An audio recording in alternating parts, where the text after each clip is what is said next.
Obrigada. Obrigada. Então vamos lá, né? Vamos esconder esse aqui, depois eu vou. Isso. Você quer começando se apresentando e daí me apresenta e faz as perguntas? Uhum.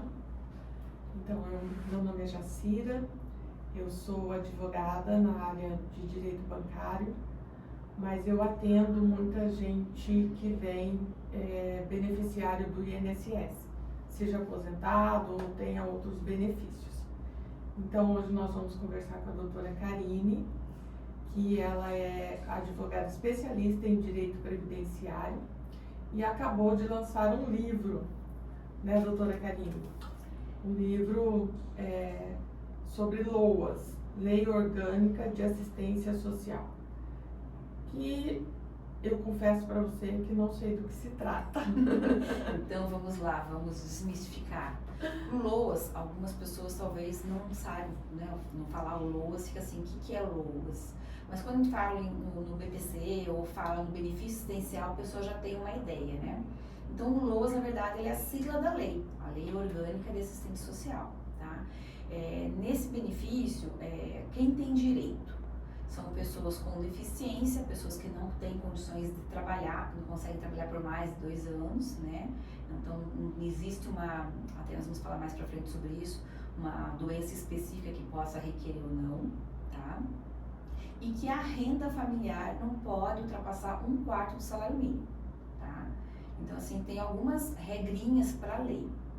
Também quem tem direito a esse benefício? Pessoa idosa, acima de 65 anos, independente se é homem ou mulher, tá? Uma outra coisa que as pessoas também confundem muito, elas entendem que o LOAS, o benefício, ele é uma aposentadoria. Não, ele não é uma aposentadoria. O que difere? Aposentadoria, a pessoa vai ter o 13º, o LOAS ela não tem, ela só vai receber o valor do salário mínimo todo mês. Então, essas são algumas coisas que diferencia, né, e que você consegue saber o que é o benefício ou não. Ok. Mas, doutora, quem pode ter o benefício realmente? Vamos lá para os critérios. Então, uma pessoa com uma deficiência, uma doença incapacitante. Como eu falei, não tem uma lista taxativa de doenças, tá? Nesse livro aqui que eu escrevo, que é o meu bebezinho, o primeiro livro, eu falo da minha prática, da minha experiência no escritório, tá? Então, assim, eu cito modelos de petições, eu cito modelos de como que você vai entrar com requerimento administrativo, porque não tem como você ingressar com uma ação judicial sem ter um deferimento. Então, lá no escritório, eu tive caso uma vez de um cliente que ele tem insuficiência renal, né? Então, ele faz hemodiálise 3 vezes na semana. Então, não tem como ele fazer, como ele está trabalhando, porque quem faz hemodiálise sabe que sai daquele tratamento, vai para casa, tem enjoo, às vezes tem febre, tem uma fadiga. Então, não tem como, tipo, sair da hemodiálise e ir para o escritório trabalhar ou fazer um serviço braçal. É incapacitado, não tem condições. Então, nesses casos, a gente entra com o pedido, né? Lógico, analisando a renda familiar, a pessoa tem que ter o cadastro único, que são as regras que a lei exige. A pessoa teve isso, ingressou com o pedido administrativo no INSS, normalmente, uma porcentagem muito grande, o INSS indefere. Aí a pessoa me procura. Quando me procura, eu analiso toda a documentação, vejo o laudo médico, né, se está dizendo que ele faz hemodiálise 3 vezes a semana. Eu já peguei laudos que, nesse caso da hemodiálise, o próprio laudo vem dizendo que é uma doença em fase terminal, bem escrito fase terminal, quer dizer, então ou é um transplante ou nada feito. Então a pessoa realmente não tem, a pessoa vive em função de fazer hemodiálise. Então, nesses casos, eu pego toda essa documentação e ingresso com o judicial. E eu já tive vários processos procedentes, né, nessa questão, né, referente a essa doença. Fora isso, o que também aparece muito, HIV. O do HIV tem um detalhe muito importante. É analisada a carga viral. Às vezes a pessoa é portadora de HIV, mas a carga viral dela é muito baixa. Então ela tem condição de trabalhar. Exato. Então ela vai fazer o uso da medicação, ela vai fazer o controle com o médico, normal, mas ela não tem limitações. Ela consegue andar, ela consegue comer, ela consegue estudar, ela consegue trabalhar. Então, lógico, o INSS vai interferir e judicialmente também vai interferir. Ah, mas doutor, eu tenho a questão do preconceito. Ok, tem. Mas não impede a pessoa de trabalhar. É diferente de um caso, uma pessoa com HIV, que a carga viral está muito alta e que qualquer coisinha, tipo, se ela chegou perto de uma pessoa gripada, porque a AIDS é a imunidade baixa, né? Então, uma pessoa com gripada, ela vai pegar gripe, se ela chegar próximo, né? Então, assim, ali aquela pessoa realmente, ela não vai poder estar convivendo no meio de pessoas, de multidões. Às vezes, além da questão do HIV, ela tem alguma outra doença que agrava. Aí sim, ou às vezes também tem a questão da idade, que já não consegue mais ingressar no mercado de trabalho. Esses detalhezinhos, né, essa avaliação social, que vai também pesar para que o juiz possa dar uma sentença procedente. Tá? Então, cada caso é um caso. É um caso.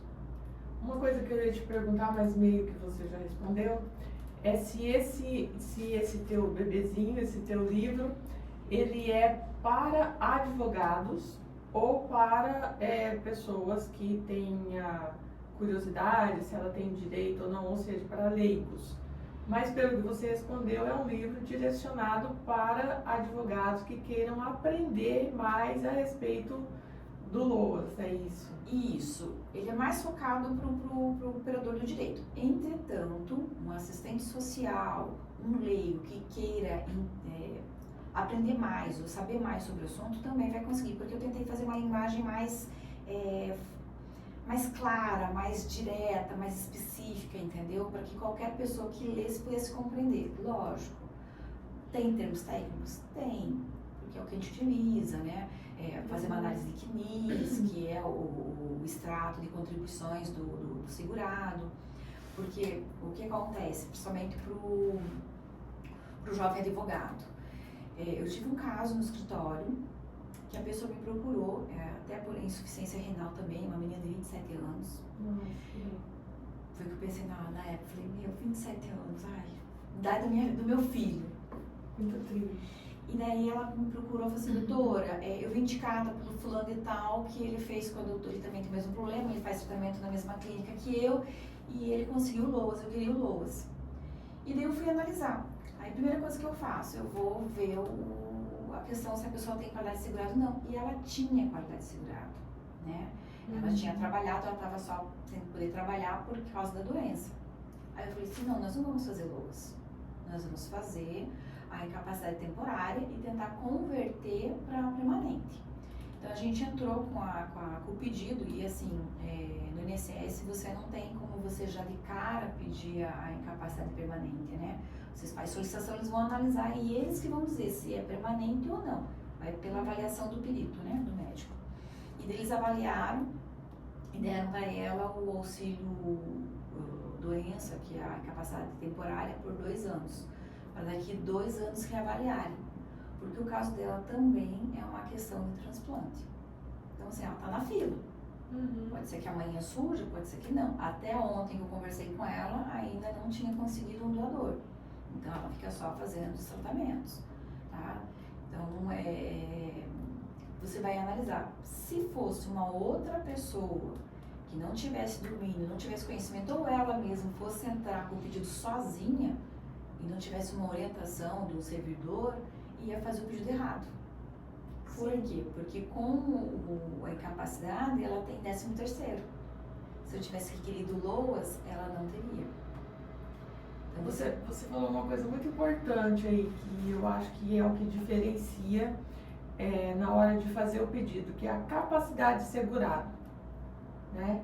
O que é isso? É o fato dela já ter contribuição no INSS, então isso dá a ela a capacidade de segurado, que ela pode pedir, de repente, uma aposentadoria por invalidez, é isso? Correto, isso mesmo. E a aposentadoria é mais benéfica, porque ela tem o 13º, enquanto que no benefício puro e simples que vem dessa lei, ela não teria. Não tem. E outra coisa, essa minha cliente, ela não tem filhos, mas ela podia ser uma jovem de 27 anos, com uma criança de 2, 3 anos. Uhum. E a aposentadoria, se Deus me livre, numa ausência dela, vai gerar o direito a uma pensão para essa criança, ou para um cônjuge, entendeu? Sim. E se é o LOAS, não. O LOAS, ela veio infelizmente a faltar, o cônjuge não vai ter direito à pensão e muito menos a criança. O benefício morre junto com o beneficiário. Exatamente. Então, assim, a gente tem que ter toda essa preocupação de fazer análise para ver o que é o melhor para o cliente. Essa é a importância da consulta de um advogado, não é? Porque, veja bem, pelo que você falou, essa moça, ela ia fazer um pedido de um benefício puro e simples. Sim. Não tinha passado pela cabeça dela de fazer um pedido de aposentadoria por invalidez, por exemplo. Então, essa é a importância. Muita gente acha que pode ir sozinho no INSS, e realmente pode, só que lá, de repente, o servidor não vai prestar essa informação, né? Então, fica aqui um alerta, né? Para que as pessoas procurem informações fundamentadas realmente, de um profissional qualificado. Por exemplo, e tem que ser um profissional especialista. Tem. Porque são muitos detalhes, né? Sim, porque olha, se alguém chega no meu escritório com essa dúvida, eu não vou saber responder, porque eu atuo numa área completamente diferente. E a área do direito previdenciário ela é muito específica. Tem muitas nuances, muitos benefícios diferentes um do outro. Então, é importante a consulta de um advogado especialista. É que nem a outra questão do autismo. Tem muita procura de pais com crianças com autismo, né?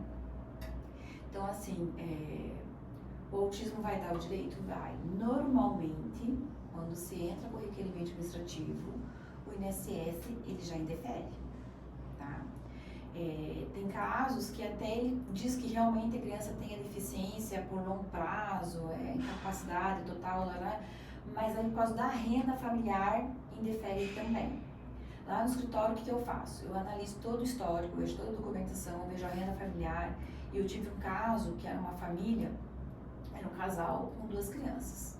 E a menorzinha, criança menor, que tinha autismo. E a renda do pai era o valor de R$3.000, ele era carteira assinada. Tá? Só que, pela lei, pela renda do pai, a criança não teria direito ao benefício. Só que eu conversando, fazendo aquela entrevista com o casal, eles falaram que eles tinham, a casa deles era uma casa financiada pela Caixa Econômica, num bairro simples, uma casa simples, que o único que tinha renda era o genitor, entretanto a criança precisava de um plano de saúde, tinha muitos gastos, tinha outra criança também, tinha o condomínio. No montante de toda a documentação juntada, eu falei assim, não, nós podemos sentar e requerer judicialmente. Apesar do INSS terem deferido, e for deferir, normal a gente entra no judicial.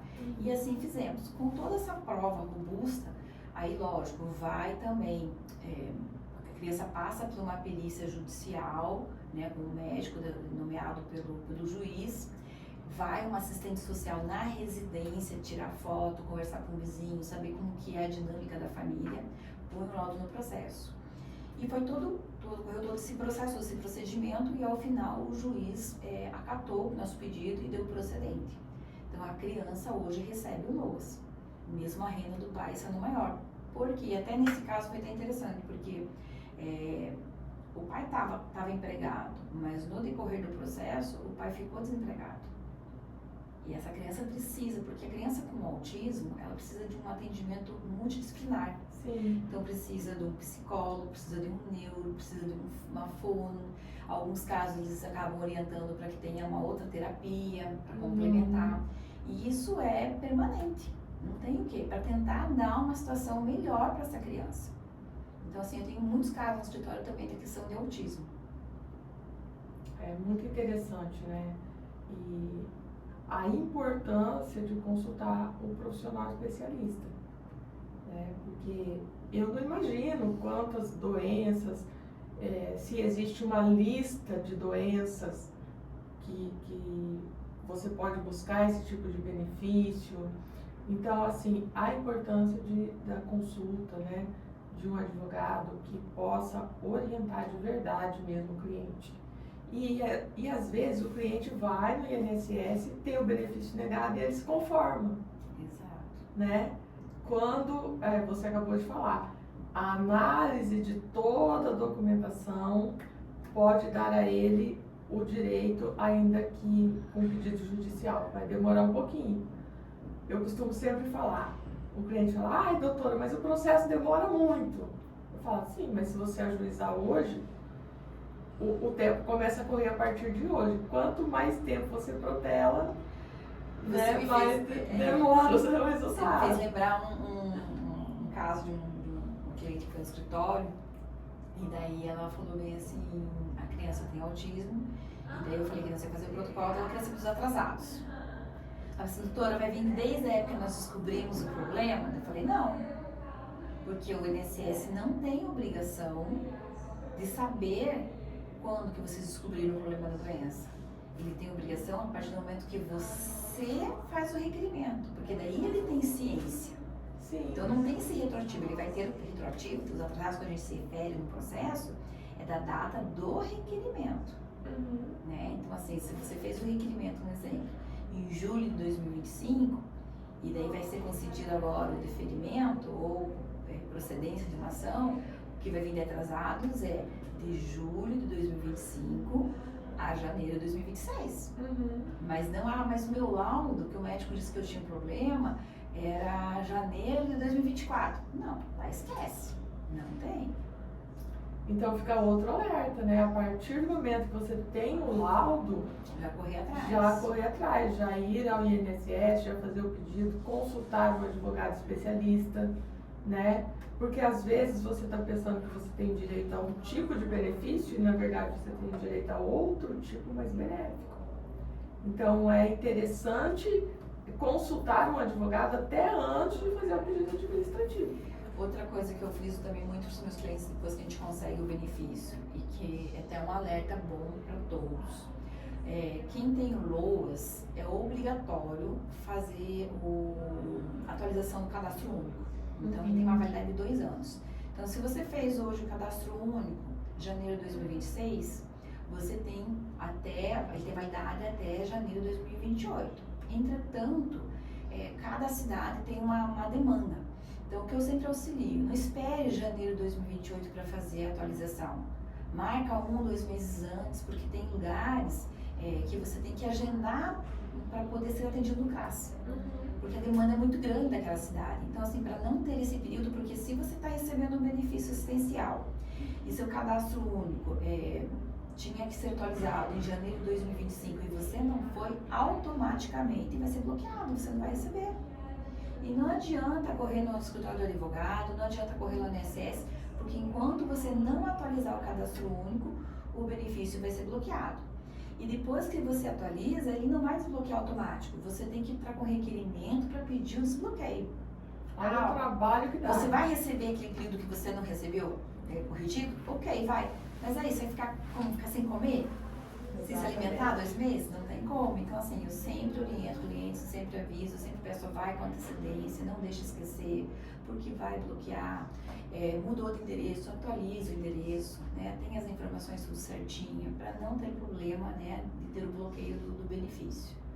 Outra coisa também que foi implantado ano passado, que é a biometria. Então, assim, até para você requerer o benefício, tem que biometria. Mas doutor, o que é a biometria? A biometria é a digital, você pode fazer quando você renovar a identidade, porque agora é obrigatório todo mundo ter identidade nova, que é o SIM. Então, até 2032, todo brasileiro tem que ter essa identidade nova. Quando você vai fazer a renovação da carteira de motorista, também acaba pegando a biometria, é válido, o INSS aceita, ou através do banco, ou na justiça eleitoral. Eu estou com um processo lá no escritório, que é para fazer o requerimento administrativo, eu não consegui fazer, porque a gestora, nas últimas 2 eleições, ela não compareceu, ela não votou, ela não justificou. O título eleitor dela está cancelado. E não tem biometria. Aí eu falei assim, primeiro, você vai fazer uma identidade nova, que você precisa, não precisa ser amanhã, mas vai ter que fazer, porque é obrigatório. E vai regularizar a sua situação perante o eleitoral. Vai pagar as multinhas que tem que pagar né, e regularizar você. Esse ano, para ajudar, é ano eleitoral, senão é mais uma multa rodando, né? Então são coisas assim que o pessoal não se liga, entendeu? E é importante ter, é importante estar falando. Ah, mas doutor, era sua função você orientar a questão eleitoral para ela? Não, não é. Mas eu oriento. Porque eu sei que lá na frente vai dar um outro problema, uma outra situação para ela. Sim. Então são detalhezinhos que você tem que saber. Se você não sabe, você tem que procurar quem sabe para te auxiliar. Com certeza. E o advogado, nós estamos aí para isso, né? Para estar dando essas orientações para o cliente. Com certeza. E, doutora, você vai fazer o lançamento do seu livro aqui em Londrina? Vou. Eu estou esperando passar esse período agora de início de ano, carnaval, e daí eu vou estar organizando para ver se eu faço ou lá na UB ou faço em algum lugar específico para poder estar lançando o livro. Sim. Mas quem tiver interesse já tem lá pode me chamar no Instagram ou no meu WhatsApp ou lá no meu site mesmo, né? Para poder estar solicitando que eu vou estar encaminhando. Certo. É muito interessante, eu acho que vale muito a pena. Tem muitos colegas aí trabalhando nessa área e que precisam ter mais conhecimento, um conhecimento mais aprofundado. Então a gente super indica o teu trabalho, porque a gente conhece a seriedade, né? Estamos vendo a seriedade do teu trabalho, isso é muito importante. Eu, graças a Deus, assim, os meus clientes, eu digo assim, que eles são os meus, minhas formiguinhas, né? Eles vêm, pegam o meu atendimento, depois eles acabam trazendo outras pessoas para que eu possa atender também. Muita indicação do próprio cliente. Sim, isso é muito gratificante para nós, né?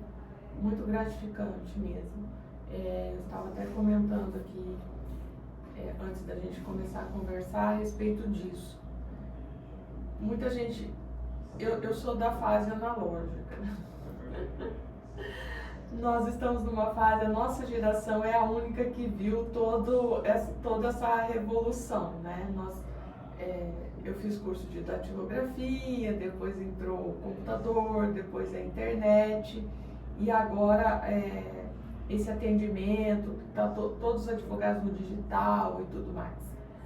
Mas o que fideliza realmente o nosso cliente é o nosso atendimento, né? E nós atendemos bem e o cliente traz outros clientes. É legal, é importante estarmos no digital, hoje em dia é fundamental, é essencial, mas é muito importante também nós mantermos esse relacionamento, né? De orientação clara. Eu acho que essa nossa conversa orientou muita gente, esclareceu muitas dúvidas. Eu, pelo menos agora, já vou poder indicar os clientes para você já com algumas informações, né, a mais. Porque às vezes o cliente, você conhece alguém que faz direito previdenciário? Conheço, passo o seu contato. Agora eu já vou poder perguntar do que você precisa e já vou poder orientar. Olha, de repente não é só LOAS que você tem direito. Então, foi muito esclarecedor, tá?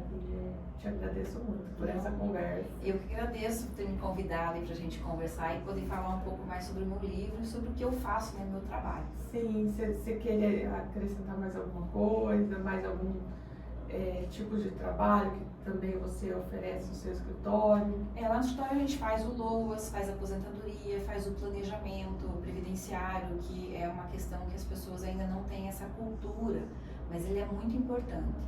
Que nem eu falei, que a cliente pediu o LOAS, mas na verdade ela tinha crédito segurado, né? Não precisava do LOAS. Tem clientes que têm períodos para serem averbados ou períodos que não estão com a data fim correta. Então há detalhes que têm que ser feitos, atualizações têm que ser feitas e que o cliente não tem noção. Então eu indico para que vocês procurem um especialista e verifiquem. E não façam isso na hora de que vão querer aposentar, façam com antecedência, que vai evitar muita dor de cabeça. Eu tive até um caso de um colega nosso, advogado, acho que quando ele escutar esse vídeo ele vai saber que é dele que eu estou falando, que ele precisava entrar com um pedido da incapacidade temporária e ele pediu, doutor, não é minha área, eu trabalho em outra área, a senhora faz para mim? Eu falei, faço. E daí travava, não entrava, ele tinha senha GOV, tudo travava. Por quê? Hoje está tudo interligado. Então, assim, a Receita Federal está interligada com o INSS. O nome dele tinha um DOS. Na certidão de nascimento dele existe esse DOS, mas no cadastro dele no INSS não tinha o DOS. Aí você tem que Você não arrumar. entrava no INSS por causa do bendito 12. Ele dava a informação que havia divergência entre INSS e Receita Federal. Aí eu verifiquei pelo CPF dele que no CPF constava o 12. Então, quer dizer, estava faltando o 12 no INSS. Eu tive que ir presencialmente com a documentação dele requerer a correção para poder depois acessar o sistema e fazer a solicitação do benefício. Então, quer dizer, um detalhe tão pequeno, mas que fez a diferença, porque quanto teve esse trâmite de demora de conseguir fazer a correção, demorou para fazer o requerimento e ele poder receber o benefício que ele precisava. Então, por isso que eu digo, não deixe para você completar 62 anos quando for mulher, ou 65 quando for homem, para daí ver qual que é o problema. Resolva antes. Procure um advogado, faz um planejamento previdenciário, nosso escritório faz isso, está lá à disposição para vocês, para evitar dores de cabeça. Sim. E é importante você pensar nisso desde sempre, né? O meu filho tem 24 anos, ele é formado em educação física. Então, o que ele fez? Ele já abriu um MEI para ele e ele já está, de certa forma, contribuindo. Sim. Né? Então, ele já está pensando lá na frente. Mas qual o jovem que faz isso? Eu acho que é 1% da população. Eu acho que essa nova geração já não tem essa visão, né? Antigamente a pessoa não via a hora de fazer os 18 anos, ter um emprego e sair da casa dos pais. Sim. Hoje eu já vejo que o pessoal demora muito para sair da casa dos pais, demora muito. Eu vejo pela minha filha, essa semana ela falou assim: mãe, você tem ciência, e a minha caçulinha, né? Que eu vou fazer 18 anos ano que vem? Eu falei: sim, filha. Eu não vinha quando eu ia, não dava para fazer 18 anos, eu não via a hora de fazer 18 anos, que eu queria ter liberdade, queria sair. Ela: não, mãe, você não está entendendo. Eu não quero fazer 18 anos. Eu falei: como assim? Tirar habilitação? Não, eu não quero dirigir. Eu não quero ter responsabilidade, eu não quero ter que trabalhar, não quero ter boleto. Então, assim, essa geração agora é uma outra mentalidade. Imagina pensar numa aposentadoria, né? Não tem. Não tem mesmo. Mas é um mal necessário. Sim. O adulto, ele não tem aquilo: eu não quero. Ele tem que fazer o que tem que ser feito. Nem fazer o que gosta, né? Tem que ser o que tem que ser feito. Tem que ser o que tem que ser feito. Que nem o pessoal fala: eu não gosto de fazer atividade física. Ok, mas ela é necessária, senão você não vai ter saúde, você não vai conseguir se levantar sozinho, porque a gente precisa dos músculos, né? Mesma coisa, você não beber, você precisa beber água, você precisa respirar para sobreviver. É a vida do adulto, você tem que trabalhar também e pensar na aposentadoria. E de preferência que seja uma aposentadoria confortável, saudável, né? Sim. Sem penúrias. Porque assim, a velhice, ela é cara, né? Ela é cara. Então a gente tem que fazer atividade física, então a academia custa. Às vezes você tem que fazer uma fisioterapia, custa. Se você tiver uma comorbidade, como uma diabetes, você vai tomar remédio, não é barato, enfim. Então você tem que se planejar para ter uma aposentadoria confortável mesmo. E o advogado especialista é fundamental para te orientar a isso, né? Sim. Muito bom, doutora. Eu que agradeço. Até a próxima. Até a próxima, então. A gente podia fazer uma foto e postar nas redes sociais. Vamos.